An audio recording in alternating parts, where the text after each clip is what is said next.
የዩክሬን ጦርነት የተጀመረበትን 4ኛ ዓመት አስመልክቶ ከሩሲያና ከዩክሬን መሪዎች ጀምሮ እስከ ኔቶ አባል ሀገራት ድረስ የተለያዩ አስተያየቶች እየተሰነዘሩ ይገኛሉ።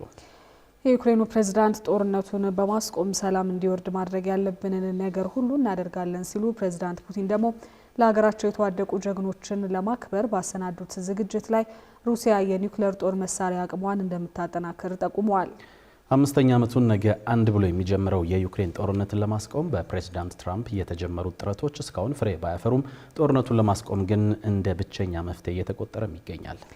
ሪፖርተራችን ዘነበ ኃይሉ 4ኛ ዓመቱን በማገባደድ ከነገ ጀምሮ 5ኛ ዓመቱን ማስቆጠር ስለሚጀምረው ስለዚህ የሩሲያ ዩክሬን ጦርነት ዝርዝር ዘገባ አሰናድቷል። ወደዛው እንለፍ።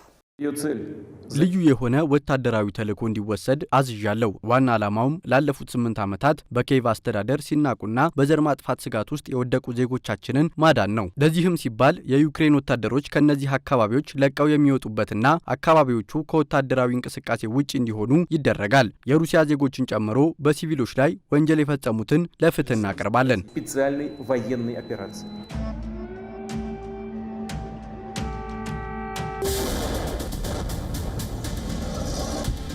ልክ የዛሬ 4 ዓመት ሩሲያ በዩክሬን ላይ ጦርነት ስታወጅ ፕሬዝዳንት ቭላዲሚር ፑቲን ከተናገሩት የተወሰደ ነበር።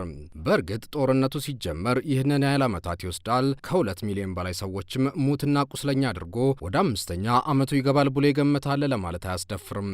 ነገር ግን ፕሬዝዳንት ዶናልድ ትራምፕ ወደ ነጩ ቤተ መንግስት እስኪመለሱ ድረስ ይህንን ጦርነት ለማስቆም ጥረት ያደረጉ መሪዎችም ሆኑ ሀገራት ወይም ዓለም አቀፍ ተቋማት ጥረታቸው ሳይሳካ ነው ዛሬ ላይ የደረሰው። ለአብነት በደቡብ አፍሪካው ፕሬዝዳንት ሲሪል ራማፎዛ የሚመራው የአፍሪካ ልዑክ በሁለቱም ሀገራት ጉብኝት በማድረግ ሁለቱን ሀገራት ወደ ጠረጴዛ ዙሪያ ለመመለስ ያደረጉት ጥረት ይጠቀሳል። ምንም እንኳን መሰል ጥረቶች ፍሬ ባያፈሩም ፕሬዝዳንት ዶናልድ ትራምፕ ግን ገና በምረጡኝ ቅስቀሳ ላይ ያሉ ነበር ወደ ነጩ ቤተ መንግስት በተመለሱ በ24 ሰዓታት ውስጥ የዩክሬንን ጦርነት እንደሚያስቆሙት ደጋግመው ሲናገሩ የነበረው።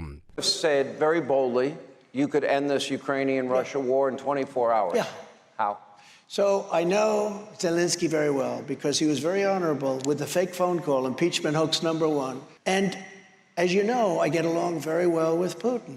I would tell Putin, got to settle. I would tell Zelensky, you got to settle. I would tell one, you're going to load up with money. I'd tell the other, you're not going to get any money. I would get a settlement in 24 hours. ሆኖም ፕሬዝዳንት ትራምፕ ወደ ነጩ ቤተ መንግስት እንደተመለሱ ይህንን የሰው ልጅ ስጋ መፍጫ ጦርነት ሲሉ የጠሩትንና ከሁለተኛው የዓለም ጦርነት በኋላ የከፋ የተባለለትን ጦርነት ማስቆም ሳይችሉ ጊዜው እየነጎደ 4 ዓመታት እንደዋዛ አለፉ። በእርግጥ ፕሬዝዳንት ትራምፕ ሲያሻቸው በቁጣ በማስፈራራት ማዕቀብ በመጣል አንዳንዴም ኢኮኖሚያዊ ስምምነቶችን እንደ እጅ መንሻ በመጠቀም ሁለቱን ሀገራት ለማስማማት ብዙ ጥረዋል። አንዳንዶች የፕሬዝዳንቱ ጥረት የሰላም ኖቤል ሽልማት ለማግኘት ያለመ ነው ቢሉም ፕሬዝዳንት ትራምፕ ግን የኖቤል ሽልማቱ ካለፈም በኋላ ጥረታቸውን ያላቆሙ ሲሆን በየጊዜው ከሚደረጉ ድርድሮች በኋላም ሁሌም ተስፋ ስለመኖሩ ሲናገሩም ይደመጣል። You're in no position to dictate what we're going to feel. You're gambling with the lives of millions of people. You're gambling with World War III.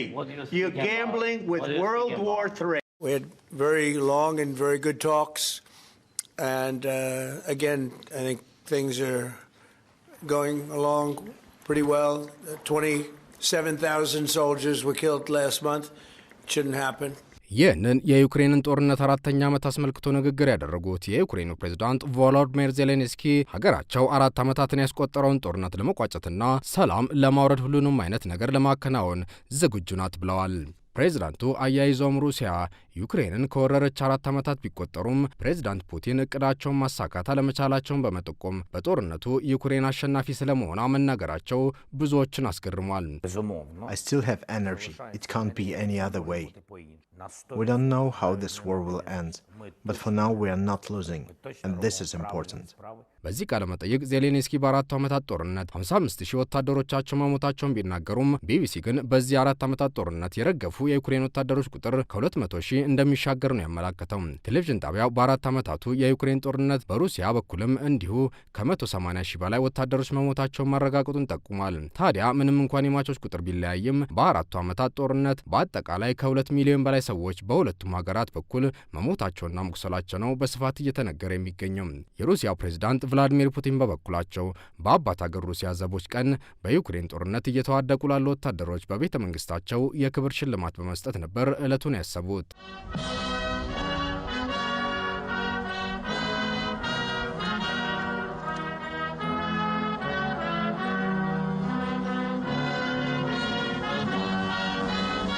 አራተኛ ዓመቱን በተሻገረው የዩክሬን ጦርነት የተከሰቱ ሁነቶችን በቁጥር 20 ስንመለከታቸው ደግሞ በቀዳሚነት የሚነሳው የግዛት መቀየር ጉዳይ ነው።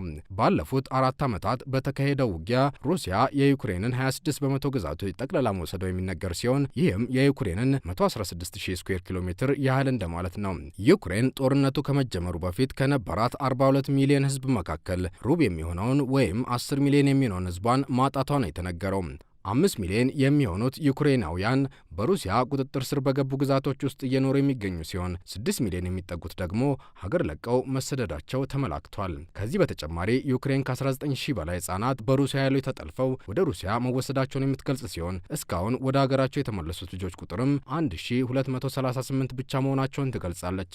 በሌላ በኩል ይህ ጦርነት ሳይጀመር በፈረንጆቹ 2021 ላይ $66 ቢሊዮን የነበረው የሩሲያ ዓመታዊ ወታደራዊ በጀት በየዓመቱ በማሻቀብ በፈረንጆቹ 2024 $149 ቢሊዮን መድረሱን የአልጀዚራ ዘገባ ያመላክታል። የዩክሬን ዓመታዊ ወታደራዊ በጀትን በተመሳሳይ ዓመት ማለትም በፈረንጆቹ 2021 ከነበረበት $7 ቢሊዮን በፈረንጆቹ 2025 ወደ $71 ቢሊዮን ማሻቀቡን የተነገረው። የዩክሬኑ ጦርነት ከተጀመረበት የፈረንጆቹ 2022 ጀምሮም ምዕራባውያን ለዩክሬን በአጠቃላይ $300 ቢሊዮን የበጀት ድጋፍ አድርገዋል።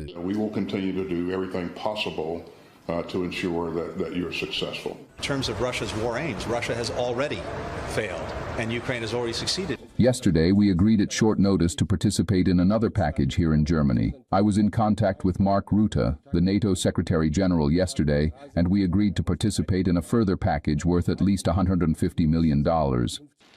I have said it many times, and I repeat it here today. We will support you as long as needed. በሌላ በኩል ሩሲያ ጦርነቱን ተከትሎ $300 ቢሊዮን የሚሆነው ገንዘቧ በምዕራባውያን ባንኮች ውስጥ እንዳይንቀሳቀስ ታግዶ የሚገኝ ሲሆን ከዚህ መጠን ውስጥ $230 ቢሊዮን የሚገኘው ደግሞ በቤልጅየም ባንኮች ውስጥ ነው።